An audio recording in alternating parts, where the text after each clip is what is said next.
Shalom, selamat pagi Bapak Ibu Saudara yang dikasihi Tuhan Yesus. Senang kita berjumpa kembali melalui renungan firman Tuhan hari ini. Damai sejahtera dari Tuhan Yesus, kasih-Nya, kuasa-Nya senantiasa melimpah dan menyertai kehidupan kita semuanya. Mari kita sama-sama satukan hati sebelum kita dengarkan firman Tuhan, kita berdoa. Tuhan Yesus yang maha baik, tidak berhenti-hentinya hati kami dipenuhi dengan rasa syukur. Terima kasih buat nafas kehidupan dan hari yang baru yang Tuhan karuniakan bagi kami. Kami akan menjalaninya sepanjang hari ini. Sebelumnya Engkau berkati firman-Mu sehingga menerangi kehidupan kami. Dalam nama Tuhan Yesus kami berdoa. Haleluya, amin. Firman Tuhan yang akan kita baca dengarkan hari ini tertulis dalam Ulangan pasal 8 ayat 2. Begini firman Tuhan, ingatlah kepada seluruh perjalanan yang kau lakukan atas kehendak Tuhan Allahmu di padang gurun selama 40 tahun ini dengan maksud merendahkan hatimu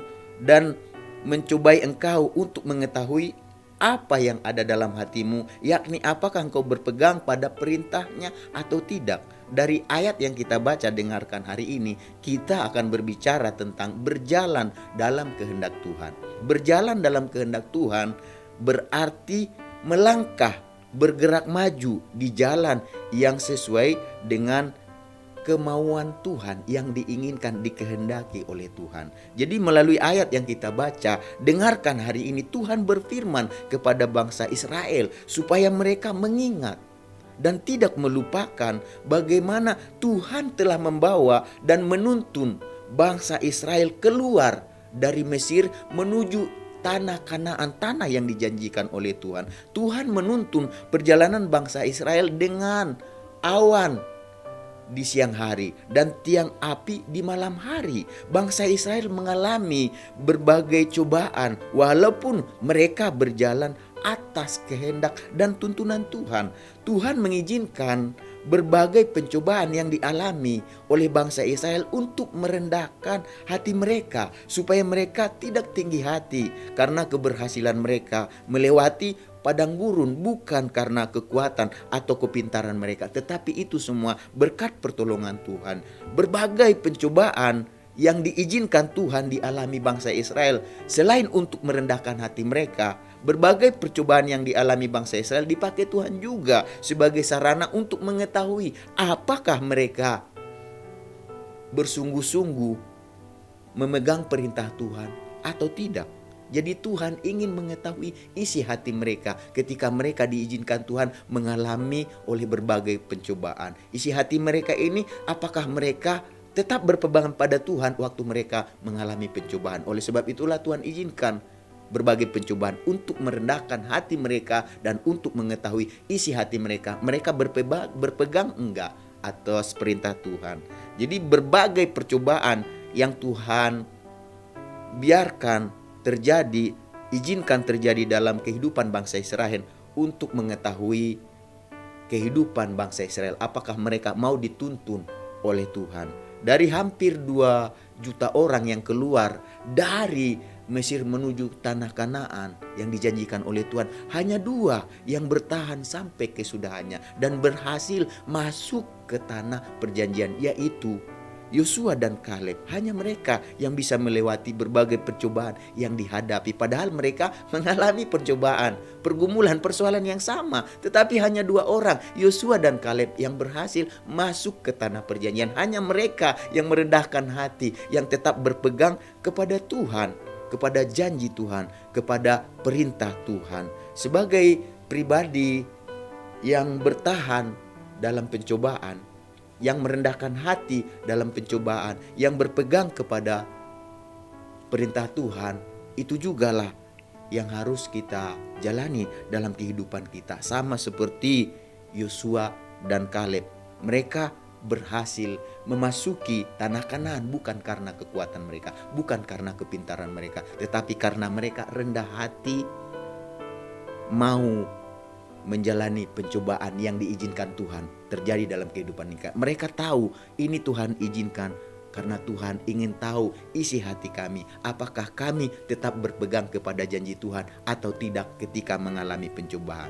Oleh karena itu, peristiwa yang dialami oleh leluhur para pendahulu dari bangsa Israel ini menjadi sarana bagi Tuhan untuk mengingatkan para generasi-generasi selanjutnya, supaya mereka ingat bagaimana peristiwa yang terjadi dalam kehidupan leluhur mereka itu dipakai Tuhan menjadi pelajaran bagi mereka bagaimana menjalani kehidupan mereka kepada jalan-jalan yang melalui berbagai pergumulan, persoalan dan pencobaan dengan maksud untuk mengetahui kehidupan mereka. Jadi Bapak Ibu Saudara yang dikasihi Tuhan Yesus, marilah kita belajar untuk mengerti dari renungan firman Tuhan yang kita baca dan dengarkan hari ini, dari kehidupan bangsa Israel.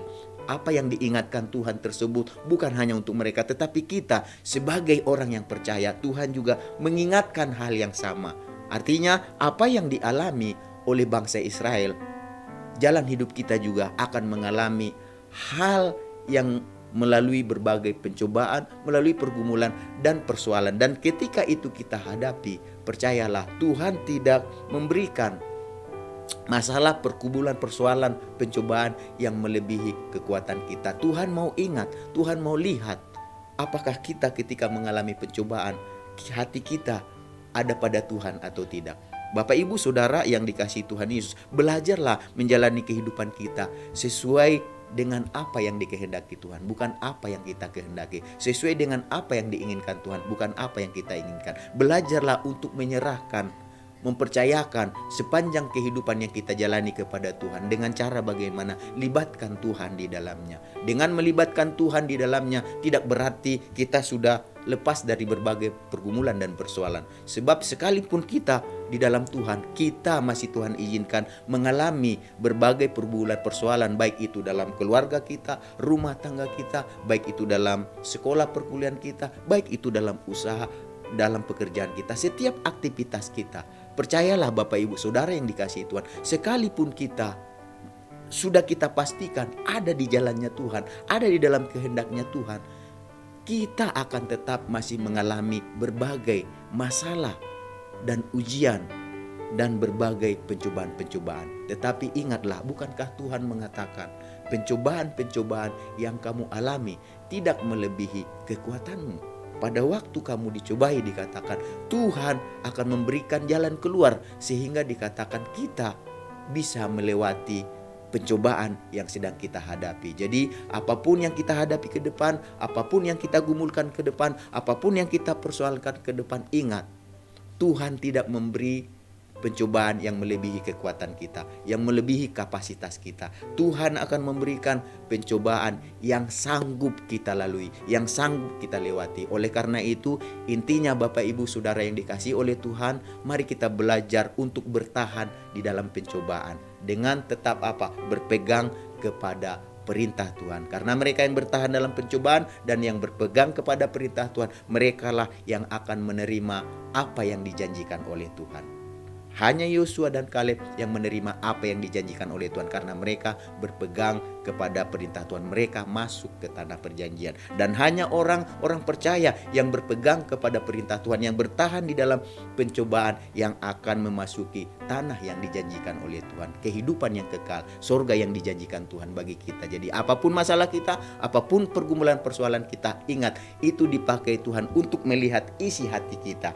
Apakah kita merendahkan hati kita atau meninggikan hati kita? Tetapi apapun itu, mari kita tetap berpegang kepada janji Tuhan. Karena janji Tuhan merupakan pegangan dan kekuatan bagi kita yang percaya kepadanya. Dan lihat kuasa Tuhan, rasakan dan alami kuasa Tuhan ketika kita diizinkan oleh Tuhan di dalam pencobaan dan pergumulan persoalan yang ada. Tuhan menyertai kita semuanya. Mari kita sama-sama berdoa. Tuhan Yesus, kami mengucap syukur buat firman-Mu. Berkati firman-Mu yang kami dengarkan. Kami belajar dari bangsa Israel supaya kami, Tuhan Yesus, melibatkan Tuhan di dalam segala perjalanan hidup kami. Dan ketika kami menyesuaikan perjalanan hidup kami di dalam kehendak Tuhan, tidak berarti kami lepas dari masalah. Kami tetap mengalami berbagai pergumulan persoalan pencobaan yang diizinkan Tuhan. Biarlah kami, Tuhan, tidak menyerah di dalam pencobaan, tetapi kami belajar untuk tetap berpegang kepada Tuhan, kepada perintahnya. Karena ketika kami berpegang dan bertahan di dalam pencobaan atas kehendak Tuhan, maka kami percaya kami akan menerima pada akhirnya janji-janji yang Tuhan janjikan kepada kami, dan kami akan memasuki tanah yang dijanjikan oleh Tuhan bagi kami. Terima kasih Tuhan, sepanjang hari ini berkatilah kami, sertailah kami, lindungilah kami, segala berkat yang Kau janjikan dalam firman-Mu, biarlah itu memberkati kami semuanya. Dalam nama Tuhan kami berdoa, haleluya, amin. Selamat beraktivitas, Tuhan Yesus memberkati kita semuanya.